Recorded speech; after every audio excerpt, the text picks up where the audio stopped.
Senhor nos ajude a aproveitarmos o nosso tempo.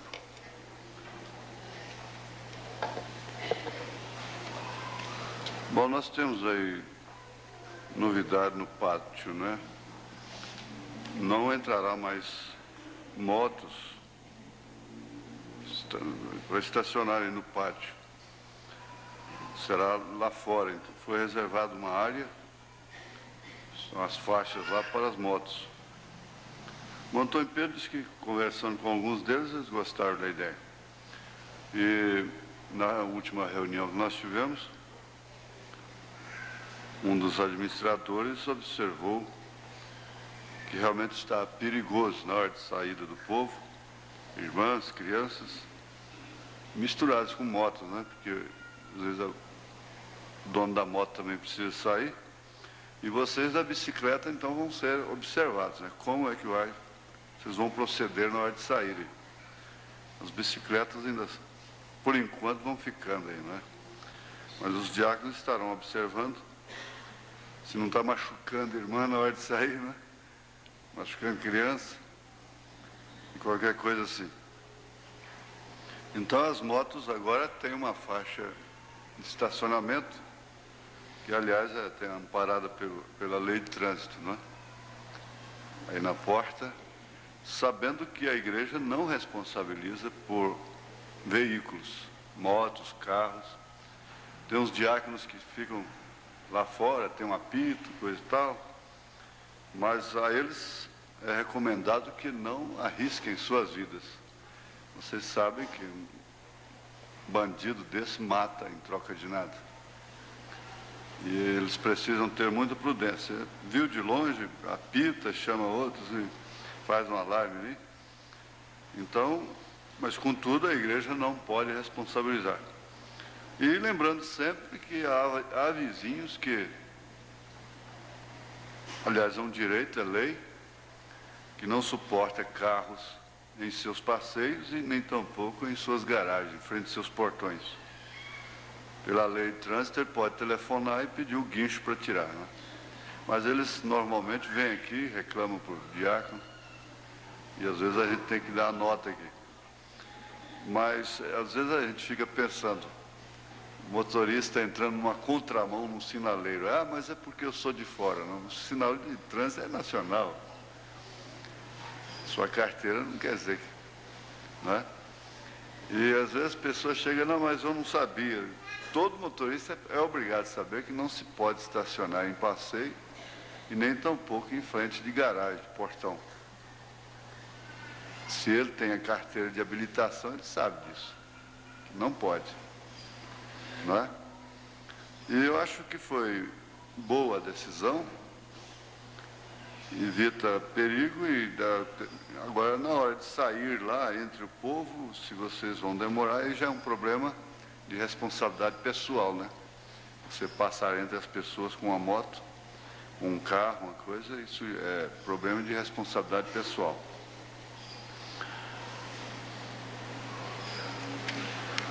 Agora aqui tem uma irmã que nunca deu conta de amar o marido cordialmente, digo carnalmente. Nunca combinaram, já vive há 36 anos. Engraçado, a fase mais difícil já passou, né? Às vezes na hora de cortar a fita de chegada, a pessoa desmaia. Então, com 36 anos de casados, ela nunca conseguiu amá-lo carnalmente. Ama apenas a sua alma, tem muita dó dele, chora por ele. Mas é mau, é brigalhão, é problemático, é ignorante, é tudo, né? Mas quem suportou 36 anos, suporta mais 1, 2, 5, 10 anos. Mas a preocupação dela é se ela vai no arrebatamento ou não, por não ter amado seu marido carnalmente.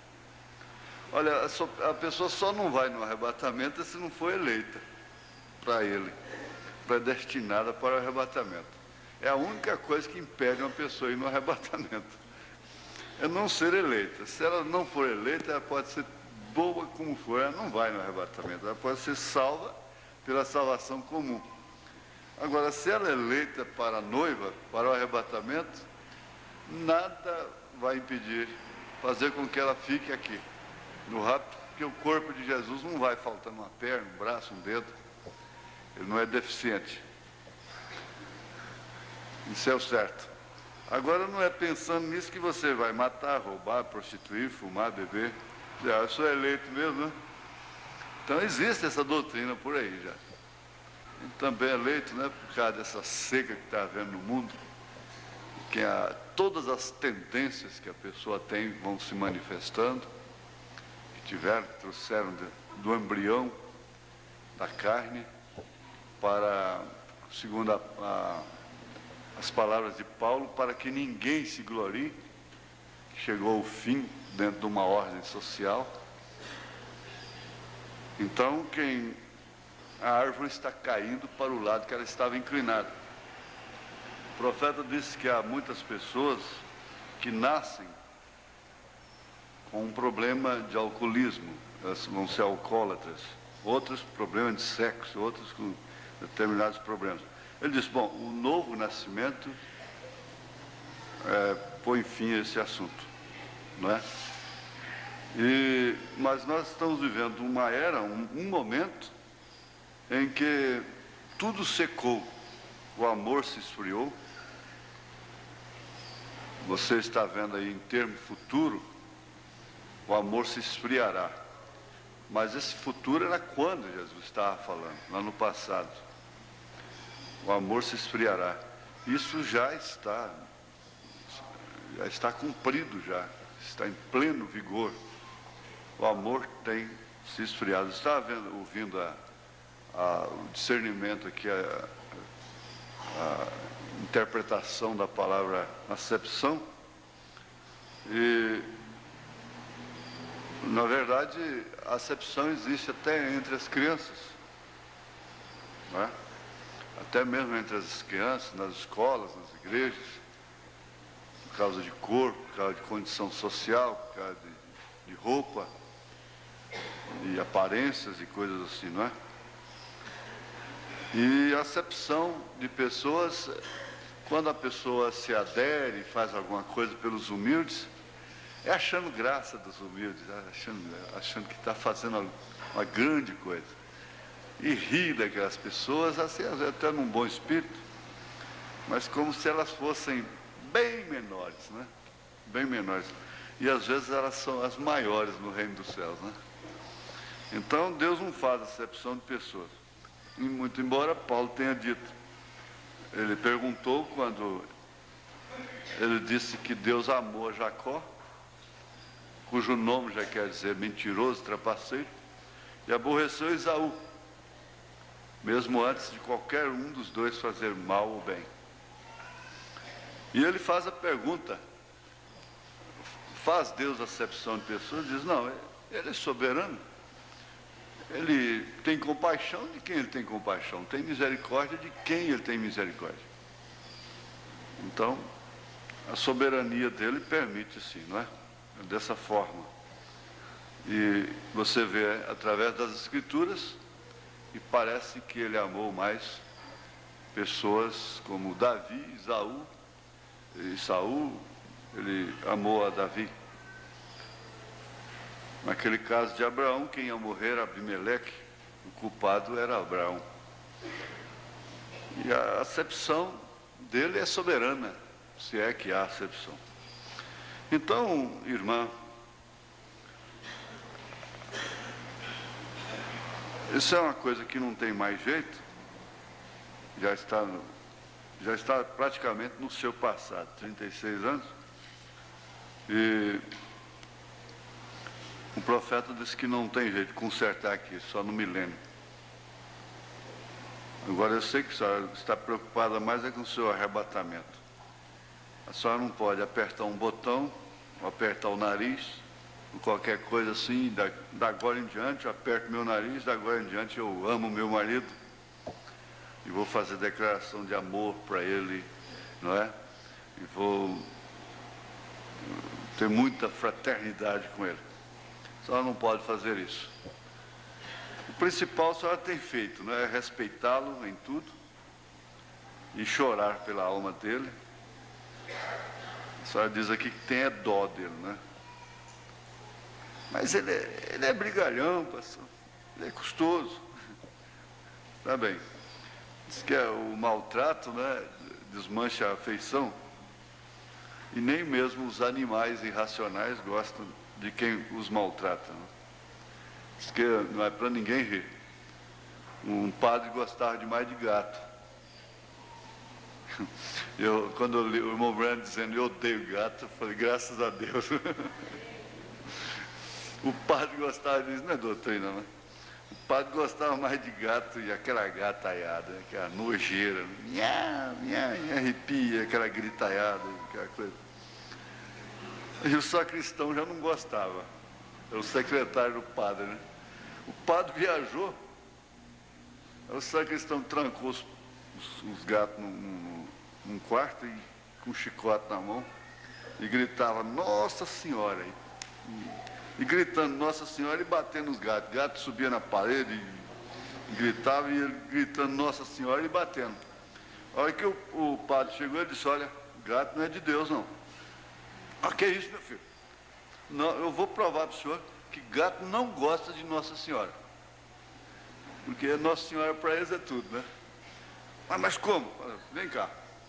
Chamou os gatos, entrou tudo no quarto, aí o sacristão gritou, Nossa Senhora, os gatos. Os gataiadas tudo voaram na parede. Bom, aí o que aconteceu? O padre concordou que gato não era de Deus, né? Mas é claro, por causa do chicote, né? Ele não podia ouvir mais Nossa Senhora, né? E a coisa pior que existe no mundo é uma atmosfera pesada, é a pior cadeia, a penitenciária, né? Você tem que viver num lugar onde você não tem repouso de espírito, descanso de alma, refrigério, atmosfera de família. Isso é a pior penitenciária, é o pior exílio que existe. Isso ataca o coração, ataca o sistema nervoso. Se brincar, vai parar na clínica. Se brincar, morre de infarto cardíaco. E qualquer hora parte, né? Porque o lar deve ser, sem dúvida, o lugar de mais descanso. Os filhos, né? Os filhos ao redor da mesa. Ela como aquela videira ao redor da casa. É o Salmo 128, não é? Não existe coisa melhor no mundo do que salvação e família. Mas infelizmente, quando família... Então não tem, o maior reduto seu é esse. E se torna a maior cadeia. Se você morre no seu posto de dever, tudo bem, glória a Deus. Acho que a irmã deve seguir em frente, com dó do seu marido, orando por ele, tendo paciência com ele, e deixa o arrebatamento por conta de Jesus. Esse é um problema dele. Ele não vai arrebatar seu corpo, não. Ele vai arrebatar sua alma, ele vai dar um outro corpo para você. Não é?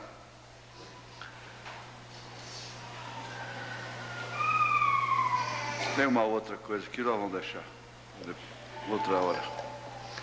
Mas aqui tem as mensagens. Quem não pegou as mensagens, podem pegar. Foram distribuídas a intermitente luz, parado na brecha, todas as mensagens repetidas. 3 classes de crentes, almas que estão em prisão agora, que é almas encarceradas hoje, esse termo não faz diferença. A acusação, desespero. Tem essa lista lá no quadro, só que a nossa máquina que escreve aquilo é analfabeta. Ela escreve acusacão, né? Onde tem que pôr acento ela não põe, porque esses americanos que vêm para o Brasil nunca falam a coisa certa, né? Então eles não acentuam as coisas certas e só podemos escrever através dessa máquina agora, não tem outra mais. Então fica lideranca, Né? Lideranca, o que mais? Me ajuda aí. Lideranca, acusacão, e assim por diante. Quando você vê esses avisos, sempre se sabe, porque a nossa máquina é um americano que veio para o Brasil e não aprendeu a falar a língua direito. Fala errado, né? Tá bom? Amém. Isso é a tecnologia, né? Que ainda não está bem brasileira ainda. Então, esses aparelhos, naturalmente, são importados. E na língua inglesa não tem acentos, esses acentos, essa cedilha, né, por exemplo. Então, vocês entendem. Quando tiver anotado ali pelo computador, faltando esses acentos, você já sabe que é porque foi feito com computador, não é erro de português mesmo, não, né? De português, já diz tudo. Vamos ficar de pé, vamos ler Romanos 5.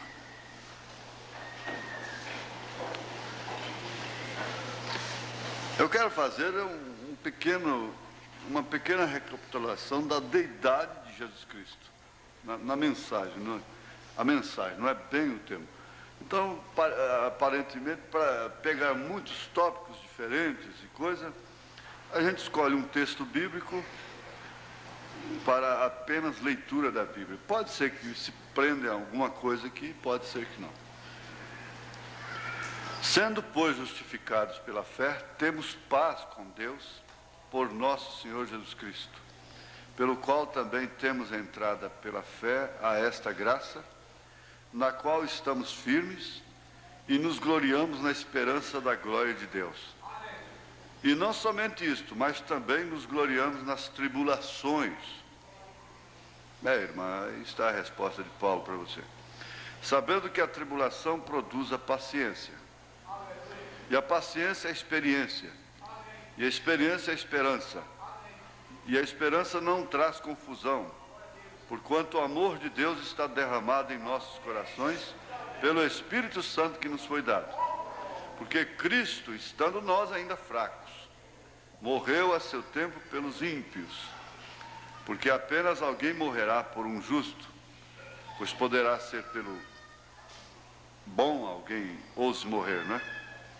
Mas Deus prova o seu amor para conosco, em que Cristo morreu por nós, sendo nós ainda pecadores, maus, brigalhões, não?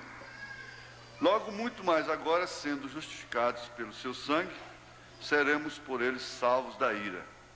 Porque se nós, sendo inimigos, fomos reconciliados com Deus pela morte de seu Filho, muito mais, estando já reconciliados, seremos salvos pela sua vida. E não somente isto, mas também nos gloriamos em Deus, por nosso Senhor Jesus Cristo, pelo qual agora alcançamos a reconciliação.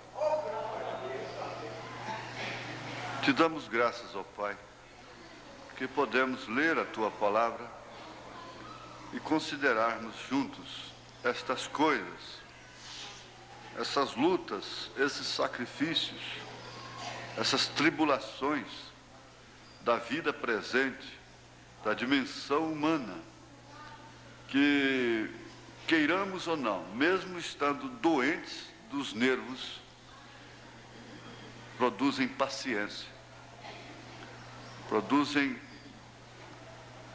humildade, fazem com que nós venhamos a entender que nós não somos nada sem o Senhor. Nós não podemos fazer nada sem Jesus, sem o Senhor. Nenhuma mulher pode fazer coisa alguma sem o Senhor, nenhum homem. E nós queremos reconhecer isto diante do Senhor. Eu particularmente, em nome de Jesus Cristo, perdoa os nossos pecados e dá-nos a graça de ouvirmos a Tua palavra. Amém, Senhor. Assentai-vos.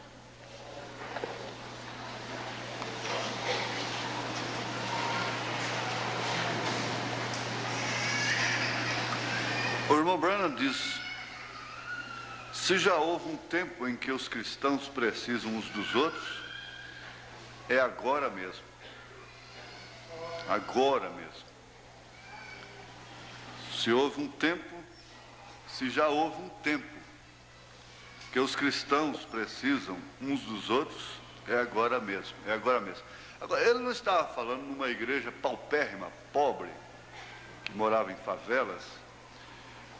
O irmão Branham estava falando numa congregação que cada membro ali tinha ido de carro para a igreja. E eu estive lá e visitei uma viúva lá. Uma viúva, ela morava num trailer, que olha lá qual é a casa aqui, boa aqui, que se pode comparar com aquela. E o seu carro era uma Bel Air. Quem lembra da Chevrolet Bel Air, aquela rabudona, né? E eu fui também até no México, lá de Tucson, México, num carro emprestado por uma garçonete da igreja. Era um Chrysler, também, aquela canoona grande, né? O tamanho de um Landau nosso aqui. Isso para comparar o nível de vida e entender que o irmão Branham não estava se referindo propriamente à ajuda material, ajuda financeira, arroz, feijão, óleo, sal, o que, na verdade, tem significado até segundo as palavras de São Tiago, o que não passa de religião, não é? Mas ele está se referindo, logicamente, que nós estamos mais do que nunca precisando uns dos outros na compreensão, na paciência, no amor, porque até falar em amor esses dias está esquisito, é esquisito falar em amor,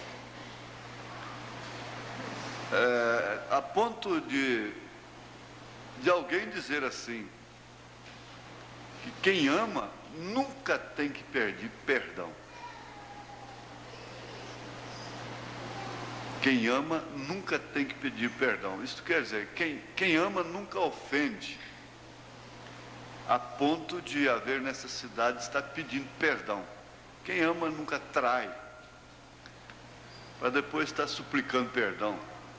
Quem ama nunca maltrata, para depois estar pedindo perdão. A filosofia, né, vamos dizer, sobre o amor, o superestima de tal forma que parece combinar com o que Paulo diz lá em 1 Coríntios 13. O amor, eu gosto e tenho, né? Não é só por gostar, não. O amor é benigno, o amor não é invejoso, o amor não trata com leviandade, não se ensoberbece, não se porta com indecência, não busca os seus interesses, não se irrita, não suspeita mal, não folga com a injustiça, mas folga com a verdade. O amor tudo sofre, tudo crê, tudo espera, tudo suporta. O amor nunca falha. Em outras palavras, o amor nunca tem que pedir perdão, porque tudo sofre, tudo espera, tudo suporta. Nunca age com indecência, com leviandade. É benigno, nunca tem inveja. Então esse amor nunca tem que pedir perdão. Parece que a filosofia está certa, né?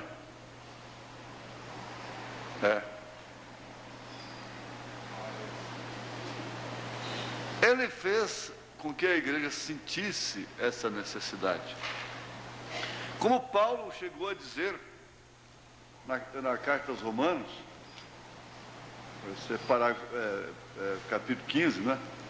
Mas nós que somos fortes, devemos suportar as fraquezas dos fracos e não agradar a nós mesmos.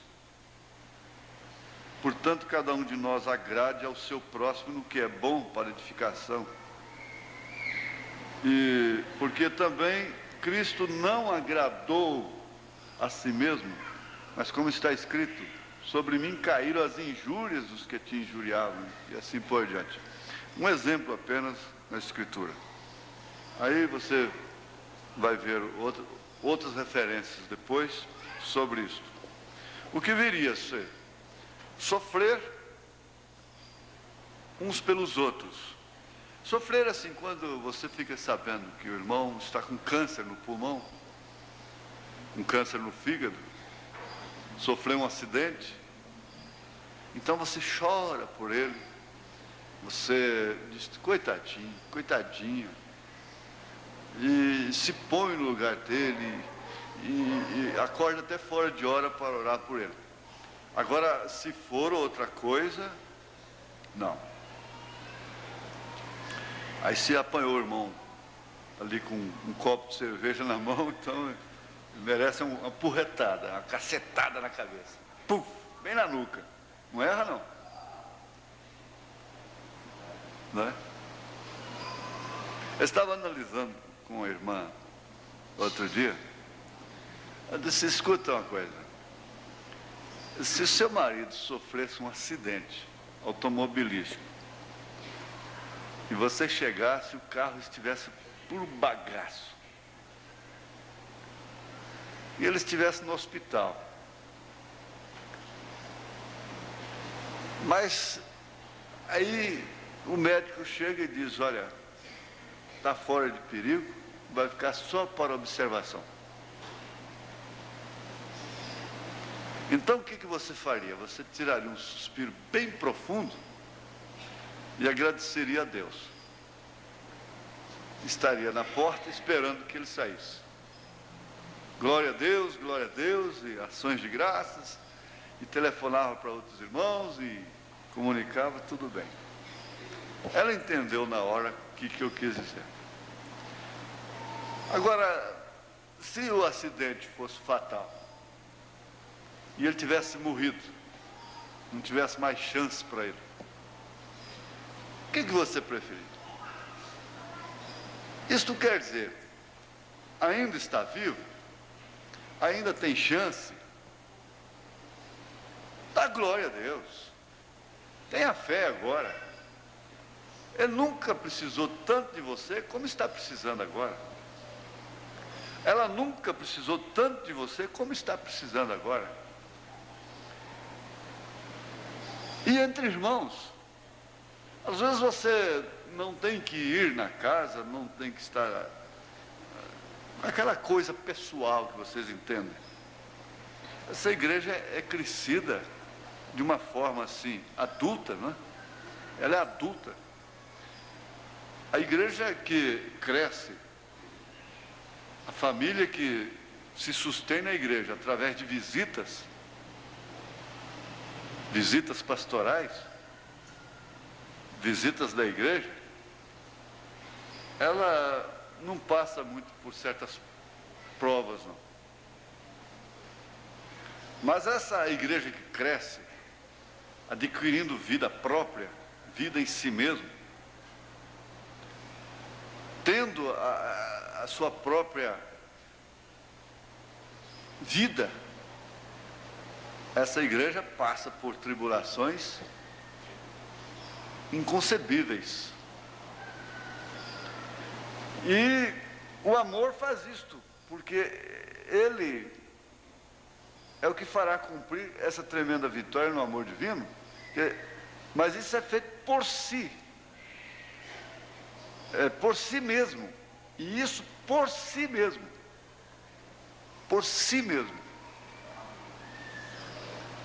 Então nunca o americano, o irmão lá da América, precisou de nós como nós estamos.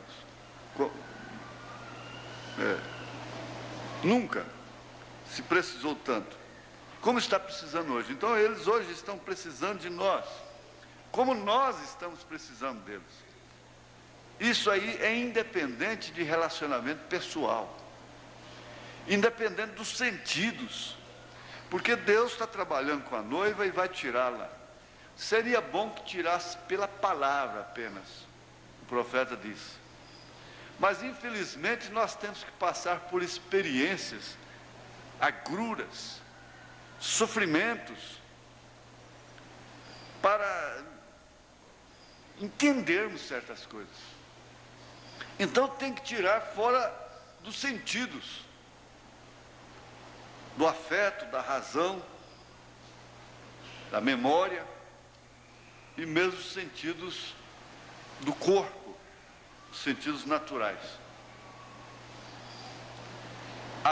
Jesus vai levar sua noiva num tempo de total confusão.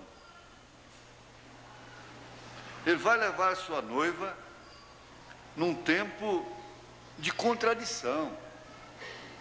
Você vê a Bíblia, ela corre com isso aí, como uma locomotiva num trilho. Cada estação é uma referência, mas está ligada pelo mesmo trilho. Você pode comparar isso com uma ferrovia. Se você vai daqui, lá em São Paulo, de trem, você vai nesse trilho toda a vida, para em estações, mas você não sai daquele trilho. É isso que é a Bíblia. Ela não sai do trilho. E a última estação que você vai parar é nas bodas do Cordeiro. Depois no milênio, depois na eternidade. Eu já viajei daqui a São Paulo de trem, foi 31 horas de viagem. Aquela coisa, né?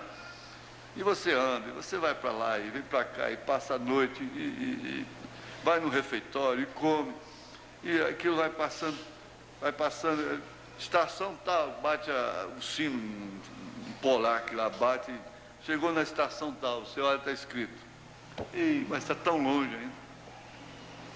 Chega na outra estação tal, e ali desce passageiro, sobe passageiro, né? Os intermediários vão descendo, né? Os intermediários, porque tem aqueles que não vão até o fim da linha, vão descendo nas estações. Quando chega a determinada estação, ele desce. É aqui que é meu lugar, né? Então, ele já mora ali mesmo, então ele fica por ali, né? Até chegar lá. Então a Bíblia é assim, é uma locomotiva no trilho. Ela não vai se desviar, não vai se desencarrilhar. E não tenha dúvida de que Deus fará de uma forma ou outra você sair do seu sentimentalismo. A irmã que escreve aqui, ela está ferida em seus sentimentos. Ela está num sentimentalismo tremendo e ela tem uma auto-misericórdia terrível, que faz dela uma mente cansada. E como nós chegamos a ponto de pensarmos que nós somos as únicas, ou a única pessoa que sofre no mundo, somos o Cristo da terra. Todo mundo está bem, só eu que estou sofrendo. Aí Pedro vem e diz, não é assim não. Nesta hora todos os irmãos no mundo estão sofrendo aflições. Agora, não é a aflição comum, por isso aí é que distingue. Por quê? Inflação, o ímpio está sofrendo. Inflação, o ímpio está sofrendo. Dificuldades, o ímpio está sofrendo. Quer saber de uma coisa? Sofre mais do que o crente. Porque o crente não gasta dinheiro com cigarro, com cerveja, com cachaça. E não gastando dinheiro com cigarro, com cerveja, cachaça e outras coisas, economiza dinheiro. Tem mais saúde. Por sua vez, tem mais saúde. Economiza remédio. Então, veja só, comparando, o crente está sofrendo menos. Não tem arena para queimar, fogueira para queimar, não tem leão para queimar, para comer, tragar vivo. Não tem nada disso. A Constituição garantindo o culto, a sua fé. Então sofreu o quê? Sofreu o que os outros estão sofrendo. Todo mundo está sofrendo. Os dois ladrões estão crucificados pelas mesmas causas, tendo o mesmo sofrimento. Não é? Agora, tem uma outra parte, e essa é que seria o sofrimento da igreja, do justo. É que seria por amor de Jesus Cristo. Seria por amor de sua salvação. Que é realmente a sua arena, a sua fogueira. É o leão que você está encarando. Olha, você sabe, não existe meio, se correr o bicho pega, se ficar o bicho come. Está de um jeito assim. Um irmão disse para o irmão Green, lá nos Estados Unidos, ele disse: vocês estão dando um caixote. Ele disse: é verdade, nós só podemos sair para cima, não tem jeito. Se prospera, separa de Deus, esfria na fé. A prosperidade separa. Se não prospera, dá problema. É preguiçoso, vai trabalhar, e é desordenado, e nunca tem uma casa, e nunca pode casar. E essa coisa, se prospera, separa de Deus. A prosperidade separa, vai esfriando na fé, vai esfriando, e na medida que vai prosperando, você já vai, muitos, né? Você vai só vendo a pessoa cada vez mais distante um pouco, cada vez mais. Então, é como uma lente, né, que vai distanciando assim. Se ora muito e lê muito, sai com doutrina. Começa a ter visões e coisas, inventando coisas. Se não ora, esfria. Começa a reunir, fazer noite de vigília e dons e coisa e tal. O irmão Brando disse: você volta para a confusão pentecostal. A coisa tá sem jeito. Que coisa, gente. Fazer o quê? Começa a orar dia e noite, perde a mente. Lendo a Bíblia, começa a querer saber quem é a mulher de Caim, que é o milênio, que é isso, que é aquilo, que é 7 trovões, que é terceira puxada, e sai por aí pinicando doutrina. Se não lê, se não ora, esfria. Meu Deus, nunca vi provérbio tão certo igual. Eu ouvi isso pela primeira vez, foi um homem que já morreu há muito tempo, um ex-governador do Rio de Janeiro, Carlos Lacerda, não é? Se correr o bicho pega, se ficar o bicho come, né? Foi a primeira vez que eu ouvi. Então, na verdade, bem na verdade, como diz Jesus, na verdade, nós estamos precisando uns dos outros mais do que nunca. Mais do que nunca, porque a arena punha fim logo na coisa. O irmão, a moça, o rapaz descia lá, e o leão vinha e pronto, né? Comia ali, pronto, estraçalhava. A fogueira queimava um pouco, mas logo adormecia e pronto, cessou. Mas e essa guerra fria que se sofre? Essa guerra fria, essa imposição dos espíritos. Os espíritos estão impondo condições sobre as famílias, sobre as mulheres, sobre os homens. Você tem que vestir assim, não tem outro jeito. E pais que vê seus filhinhos com a mochilinha nas costas indo para a escola, o coração fica doendo, mas tem que ir para a escola. E a televisão, ela impõe dentro de casa, ela impõe.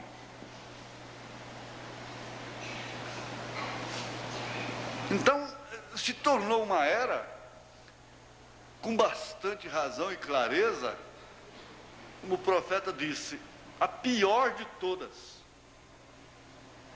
A pior de todas. Justamente a pior, a mais negra. E ainda, por cima de tudo, o engano religioso, que é pautado por uma vida limpa, social, e dons espirituais. Então, aí nós temos a Igreja Católica, o grupo carismático da Igreja Católica, com até, como eu já comentei, aquelas mulheres simpáticas, já de idade, orando pelas pessoas, com todo o amor que as irmãs aqui têm, ou mais até.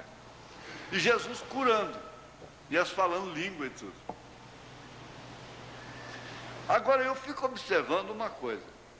Sempre Deus está na frente. Quando o mundo está usufruindo de alguma coisa aqui, aceitando. Ora, gente, os dons espirituais pentecostais, eles entraram em 1910, lá em Belém do Pará. Irmãos pentecostais foram mortos pela Igreja Católica.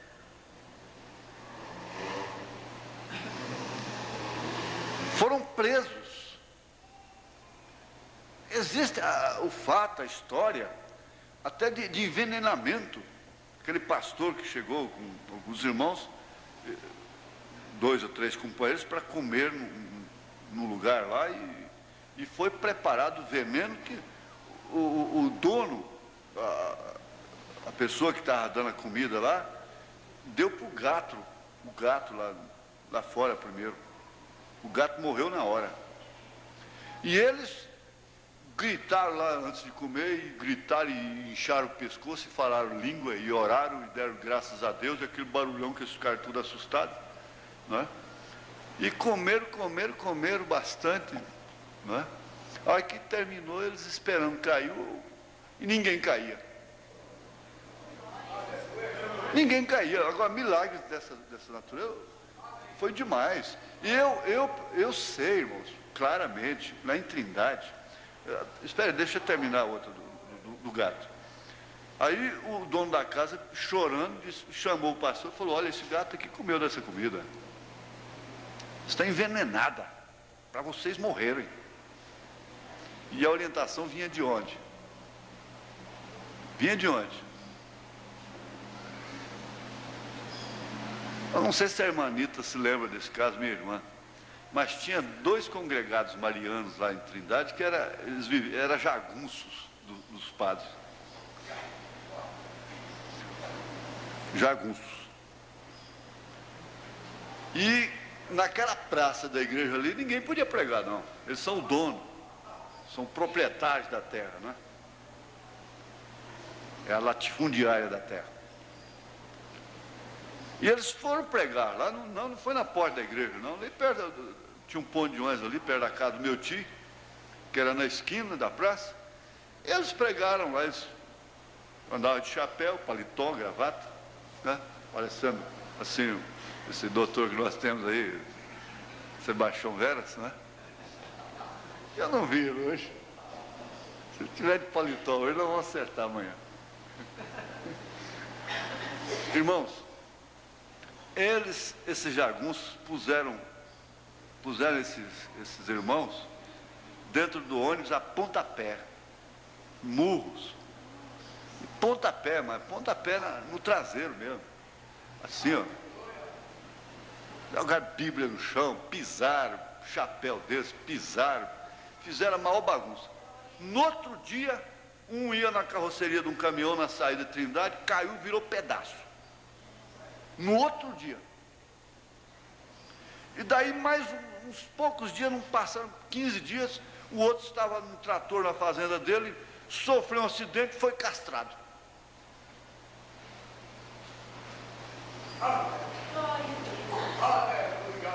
Acho que foi o mais bem feito para ele assistir o resto da vida, né? Então essas coisas assim acompanharam o sistema pentecostal. As denominações que estão tocando rock evangélico aí hoje, nessas emissoras aí, e muitos hinos, né, inspirados, né, aqueles rockinhos, né? Então, elas qualificavam esse movimento pentecostal de baixo espiritismo, uma blasfêmia. Vocês sabem que a sogra do irmão Brana falou quando ele foi convidado para trabalhar com eles? Fazer uma campanha entre eles?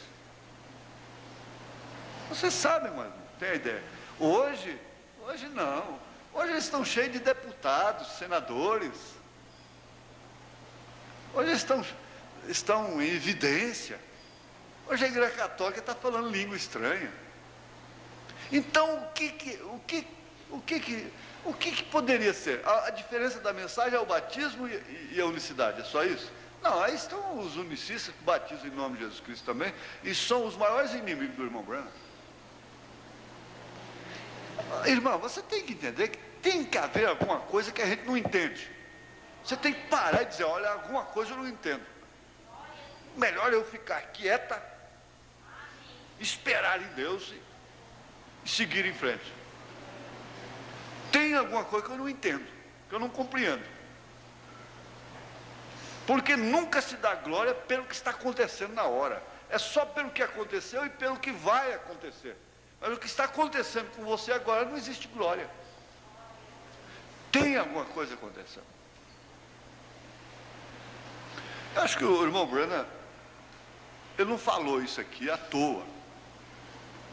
E ele próprio, irmão, foi um homem esgotado.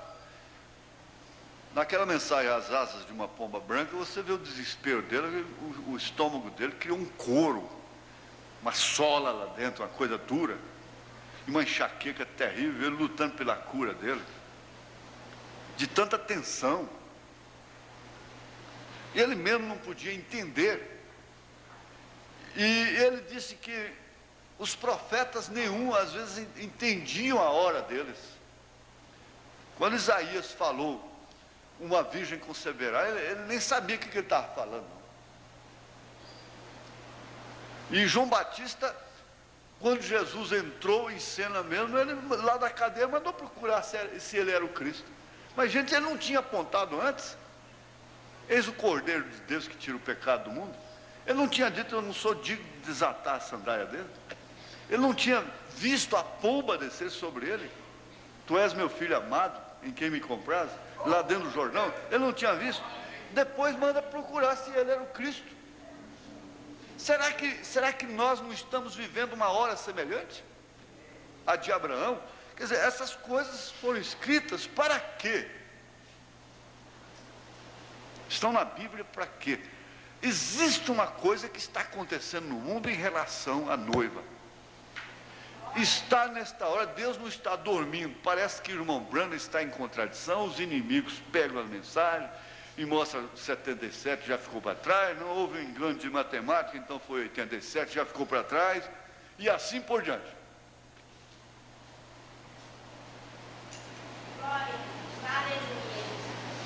Porque você mesmo diz, eu não entendo, como é que pode? Eu não sei o que está acontecendo comigo.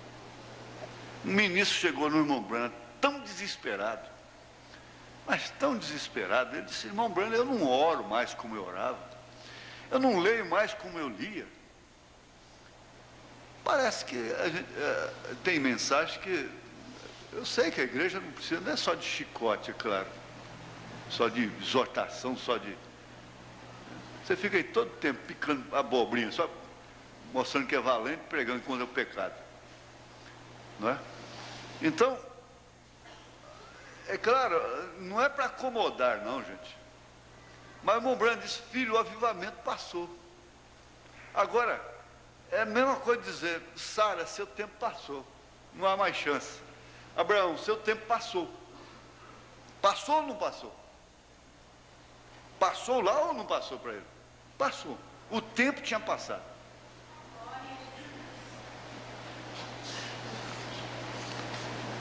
Então, esse avivamento da emoção, que realmente nós gostamos, que faz parte, o mundo, o futebol entra no espírito do futebol, e choram, e emocionam, e gritam, e dá mesmo uma sensação boa, né?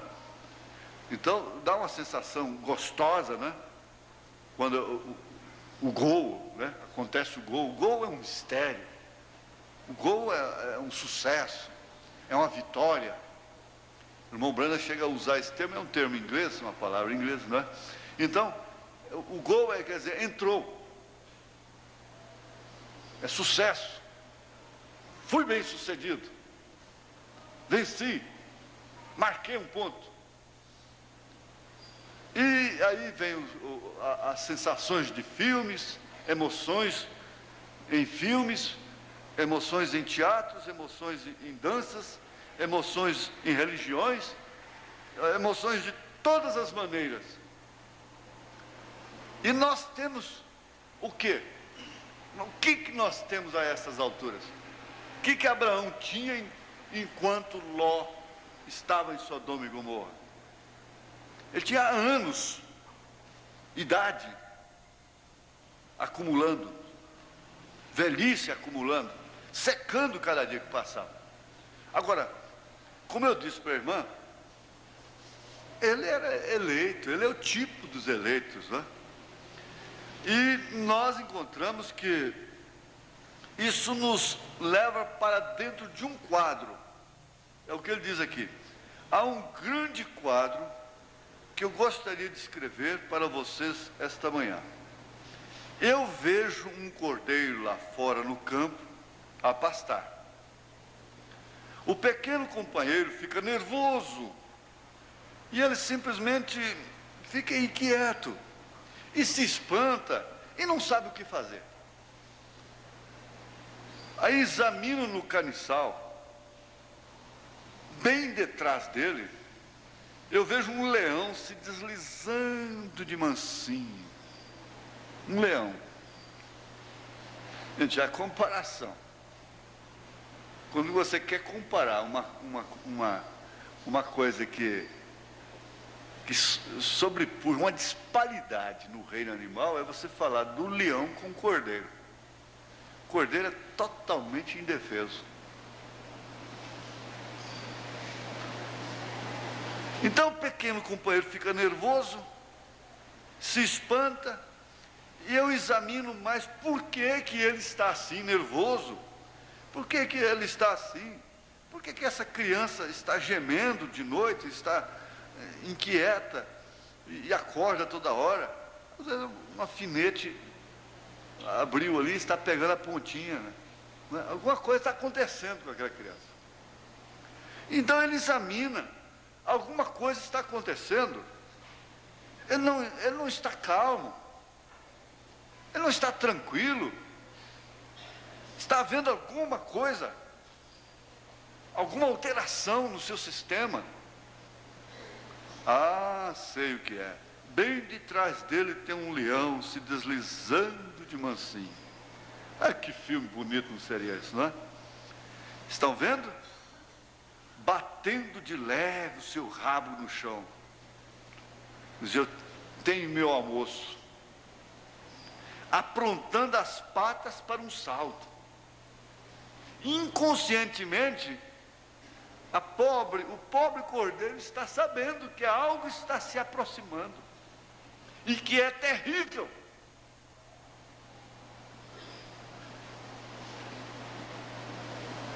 Então você começa a pressentir que algo está para acontecer. Você começa a ter assim um aviso, parece, não é? Essa é a igreja lá fora no campo. Esse cordeiro é a igreja. As trevas do comunismo estão se estendendo por todo o mundo, rodeando com uma grande sombra. As trevas caíram.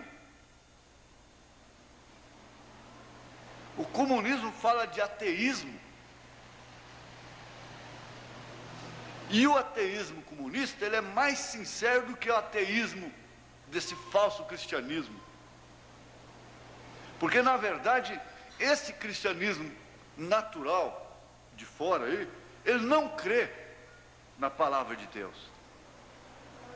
Ele não crê. Ele não crê no profeta de Deus. Ele não crê nos Atos dos Apóstolos. E essa sombra tem caído. Ora, logicamente, é claro que nós estamos na mesma dimensão em que todo mundo está, todos os humanos estão.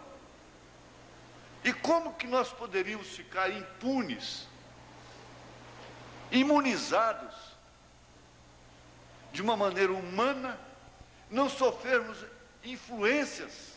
Como que cai uma enchente, uma catástrofe numa cidade e não sofre o justo e o injusto ao mesmo tempo? O ímpio e o justo sofrem ao mesmo tempo. Cai um avião aí com 200 e tantas pessoas, sofre a criança, morre a criança inocente de colo, às vezes no ventre ainda. E o grande pecador, porque está dentro do mesmo avião, naufraga um grande navio e com 1000 pessoas, justos e injustos, vão para o fundo d'água. Isso na dimensão humana. Vocês não podem ficar sem sofrer os danos humanos, as consequências humanas. Se vem uma seca, o justo sofre também. Se vem água demais, o justo também está sofrendo. Encarece a vida. O arroz sobe, o feijão sobe, some. Ontem eu estava na viagem de volta de Brasília com o irmão Joaquim, que eu tive uma reunião ontem em Brasília, eu dizendo, gente, eu não sei o que será de determinadas famílias se cair realmente uma crise nesse país. Esse país não sabe o que é crise. Crise de fome mesmo. Não. Vocês estão enganados. Não sabem o que é fome. Vocês menininhos, rapazinhos, vocês não sabem o que é fome. Estão insatisfeitos com um arroz, uma carninha, uma costela que seu pai compra, e uma cebolinha que sua mãe corta, e coisa e tal, e estão insatisfeitos. Vocês não sabem o que é crise. Vocês não sabem o que é fome. Mulheres, vocês não sabem realmente o que significa uma desgraça. Por isso que nós ficamos dengosos, exigentes muitas vezes, e ignorantes e incompreensíveis. E esquecemos de dar graças. Esquecemos de que a Bíblia diz: sede agradecidos, em tudo dar graças. Não está sendo encarado isso. O povo está desprevenido. Na Segunda Guerra Mundial, nós tivemos que ir para a fila comprar pão, comprar 1 quilo de sal, comprar 1 litro de querosene. Você lembra, irmão? João Braz é quem distribuía lá em Trindade. Aquela fila enorme, em cidades pequenas, aquelas filas enormes para comprar 1 litro de querosene. Você chega aí, abastece o carro, enche o tanque. Queima. Chega lá na frente, enche o tanque.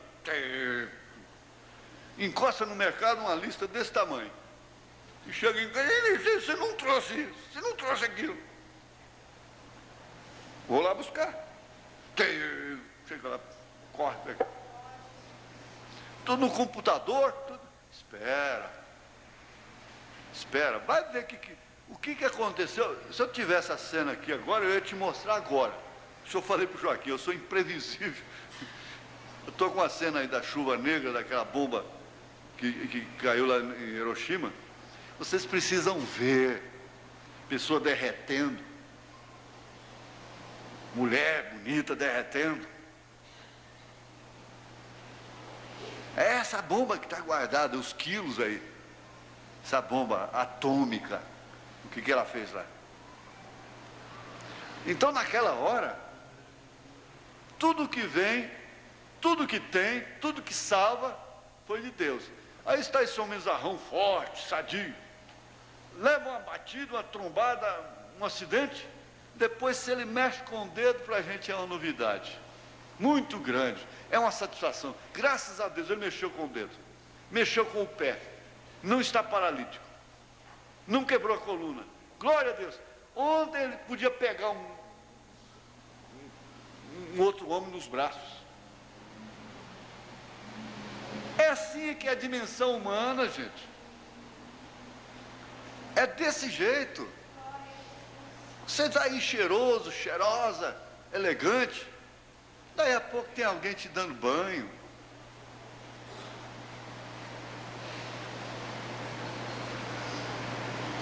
Essa é a dimensão humana. Então, Deus tem que estar. A diferença, quer dizer, nós temos que analisar, pensar, há uma diferença, que não é apenas unicidade e nem tampouco batismo, em nome do Senhor Jesus Cristo. Há uma diferença. Há algo que eu não entendo, e não vou procurar quebrar a cabeça. Eu sei que existe. Aconteceu, está no nosso meio, está acontecendo. Amém.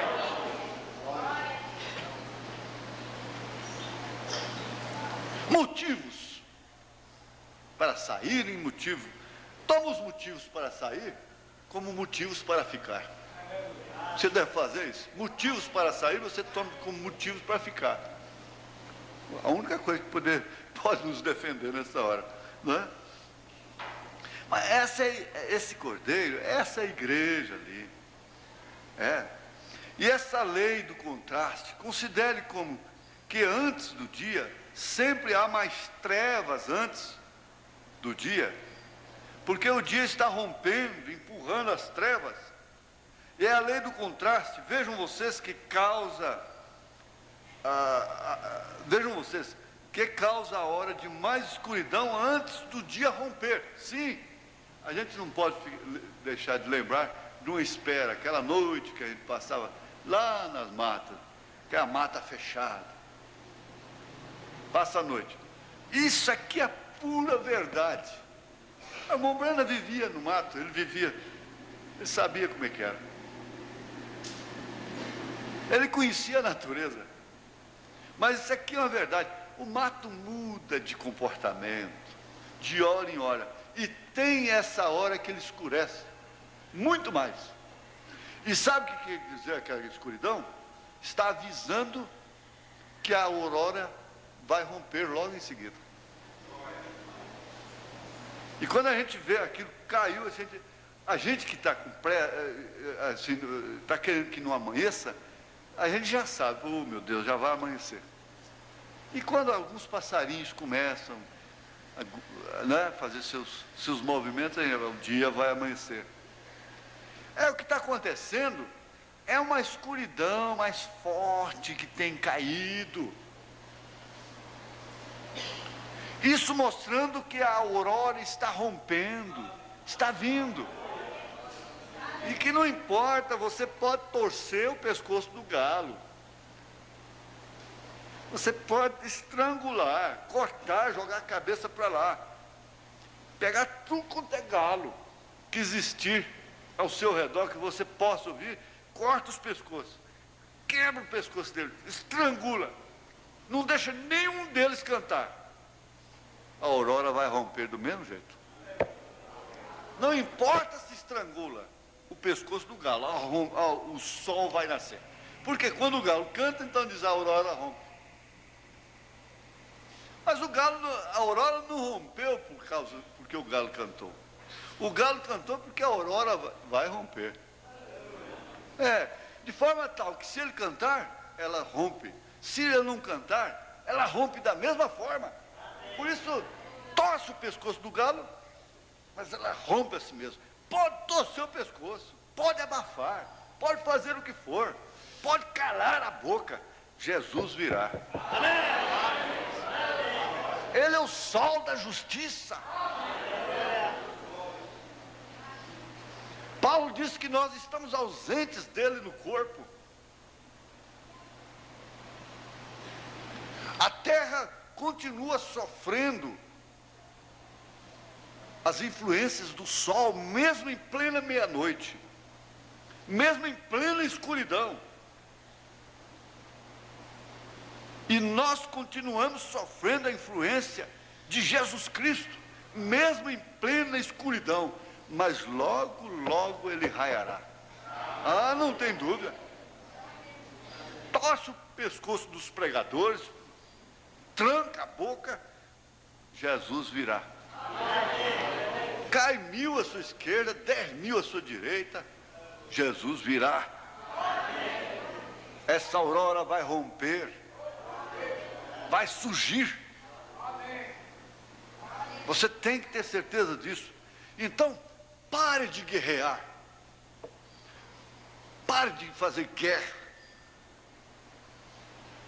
Você fica mais velha, mais velho antes do tempo. E você quer saber uma coisa? A única maneira de agradar a Deus é tendo fé nele. Fé em sua palavra. Será que é mesmo? Não é dando os bens para os pobres? Não. Hebreus 11, não é? Ora, verso 6. Ora, sem fé é impossível agradar-lhe. Agradar a Deus. Porque é necessário que aquele que se aproxima de Deus creia que Ele existe. E você pode entregar um problema nas mãos dele. Isso não é omissão. É confiar um problema nas mãos dele. Você chega num advogado, dá uma procuração para ele, você não pode falar mais, acabou. Se você falar, você põe a perder a coisa. O advogado chega e diz, não dê entrevista, não fale. Não fale. Você passou a procuração para ele, tanto que lá no júri, lá, meu Deus, a coisa que eu mais gosto de ver, como é que chama? Na sessão lá, vamos, seja lá o que for, você sabe lá, a hora que o juiz está sentado lá na frente, os advogados e o júri, na audiência, filha de advogado, só pode ser, né? Na audiência, obrigado, coisa boa.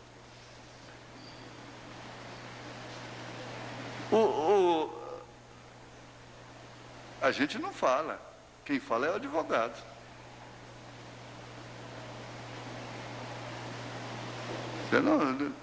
Você conversa muito, grita, bate o pé, bate murro em casa, e dá murro, e pinta o céu. Deixa você ser levado na justiça, vamos ver lá diante do juiz, você vai.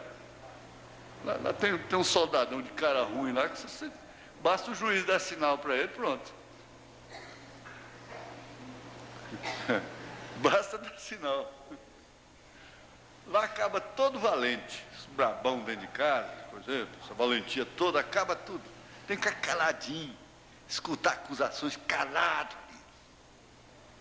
Mas eu não aguento, derrama adrenalina, sou nervoso, estou sofrendo do coração, não aguento. Mas lá você tem que ficar sadio do coração. Lá você vai ficar calado. Você não pode ficar calado dentro de casa. Para o patrão, para a esposa, para o esposo. A esposa te pega para te dar uma lavada, um sabão, por que você não fica calado? Deixa ele ensaboar, enxaguar, né? Fica caladinho, né? Não diz, deixa a mamãe te lavar, né? Porque lá você vai ter que ficar calado. Mas a questão é essa, se você dá uma procuração para um advogado, você então, ele te representa. E Jesus Cristo é o advogado. Aí você passa a procuração para ele. Certas coisas que você não pode resolver. Foi a luta do irmão Branham com a irmã Meda sobre Rebeca. Ele queria fazer isso, entregar para o advogado, e a irmã Meda não queria ficar com ela. Porque ela que era mãe. Foi um mau custo. A hora que ela entregou, a coisa saiu completamente diferente. Então aí, ora, sem fé é impossível agradar-lhe, Porque é necessário que aquele que se aproxima de Deus creia que Ele existe e que é galardoador dos que o buscam, daqueles que creem nele, daqueles que confiam. Antes ele disse, ora, a fé é o firme fundamento das coisas que se esperam e a prova das coisas que não se veem. Então, você está vendo que isso é coisa fora dos sentidos, da razão. Aqui não dá tempo mais, nosso tempo já acabou, mas ele ia mostrar aqui que a razão, dá para ir lá, a razão, o que ele diz a respeito da razão? Ele diz, há diferença entre a razão e a palavra de Deus. E a palavra de Deus é verdadeira, e a razão é falsa. A razão é falsa, ela te mata. E na verdade, milhões estão nos cemitérios levados pela razão. Os cartórios estão cheios de divórcio pela razão. E a razão tem matado desde o princípio. Foi a mulher que tu me deste, foi a serpente que me enganou. Começou aí a razão, a explicação, a razão. Você não pode concluir nada logicamente. Você não pode concluir nada. Ele está dizendo nada logicamente. Essa mensagem é a deidade de Jesus, parágrafo 55. Isso não foi premeditado. Você não pode concluir nada logicamente. Isso é certo. Nossa mente não é, veja você, não é suficientemente boa ou nunca será para esquadrinhar a eterna sabedoria de Deus. Então você diz, bom, é claro, como é que eu vou saber? Eu nunca vou ter ideia de que realmente é os céus, do que a Santa Jerusalém, a glória eterna. Não é somente em relação a isso. A hora que Deus está fazendo coisas, aqui na terra, sabedoria para saber que é Deus. Quando aquele aleijado, estava espraguejando a Davi, um general dele, que saía sempre na frente, disse, eu vou torcer o pescoço daquele cão. Davi teve a sabedoria, disse, não, aquilo é o Senhor, deixa ele, aquilo vem do Senhor. Você entender que uma coisa difícil de ser suportada, que vem para você, e você enfrentar esse tipo de vida há 36 anos, por lógica nisso aí é custoso. Isso é a eterna sabedoria de Deus, e por isso você não pode raciociná-la, você somente tem que crer nela. Somente crer. Tudo é possível. Somente crer. Amém. Vamos ficar de pé, irmãos. O pastor Elias termina com uma oração. Eu gosto de ser pontual no horário, principalmente dia da ceia, né? Senhor Deus, acabamos de ouvir Tua palavra, estamos diante de Tua palavra, e a palavra do Senhor é a presença do Senhor conosco, e na presença do Senhor há sobrenatural, há paradoxo, Senhor, e nós cremos nela, Senhor, ela é mais que poderosa para abrir caminho aonde não há caminho, Senhor. Nesse instante nós unimos a nossa força, unimos a nossa fé, Senhor. Pedimos que o Senhor cele esta manhã, Senhor, com a bênção nos nossos corações. Lembramos dos enfermos, Senhor. Na presença do Senhor, o enfermo pode ser curado. Ó Deus, nós cremos em todas as promessas. Abençoe o teu povo, Senhor, através de tua santa bendita palavra, Senhor. Senhor, ajude que nós nunca saímos deste refúgio. Estamos neste refúgio, estamos nesse esconderijo, Senhor, e não desejamos sair daqui. Dá-nos graças, Senhor, abençoe a cada um, Senhor, no nome de Jesus Cristo. O Senhor conhece o que está por trás de cada vida, o que essa irmã deseja de tua presença, o que esse irmão busca de tua presença. Estamos diante do teu trono de graça. Que seja derramado, Senhor, que o Senhor ajude a nos tomar posse daquilo que o Senhor tem comprado para nós. É um direito que nós temos. Ajuda a nossa fé, Senhor, pois nós te pedimos no nome do Senhor Jesus Cristo. Amém, Senhor. Amém. Só para esclarecer melhor nessa questão da lógica. Aquele caso da irmã Meda com Rebeca e o irmão Branham, ela estava pela lógica, a mãe, pelo amor de mãe, então ela estava usando a lógica. Ela não podia entregar a filha. Como mãe, como cristã, ela não podia entregar, deixar sua filha ir para o rock,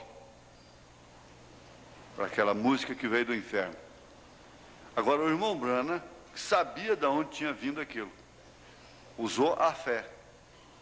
A mãe estava usando a lógica, lógica de mãe, lógica do amor materno.